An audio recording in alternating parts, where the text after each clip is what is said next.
All right, point B is the centroid. Remember, the centroid is the center of gravity that's created by finding the medians of each side of the triangle. So the first problem says if PU is 10, so if this length right here is 10, what does UR equal? Well, in this picture, it's pretty obvious because they're marked congruent, so we know that they have to be congruent.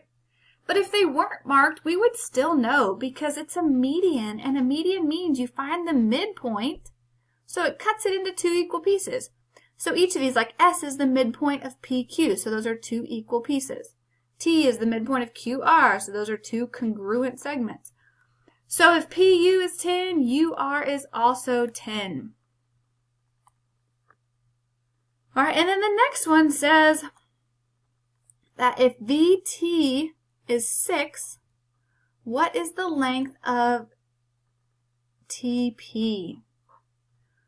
Okay, so for this one, you have to remember that those medians get cut into three equal pieces. The smaller piece is going to be one of them, and then you're going to take the longer section and you're going to divide it, and all three of those pieces would be the exact same. So all three of those would be 6, so then we can use the segment addition postulate. If we want to know the length of that whole segment, we can just add those together. So 6 plus 6 plus 6 equals 18. So TP, oh well, it's okay if I wrote it backwards, equals 18 units long.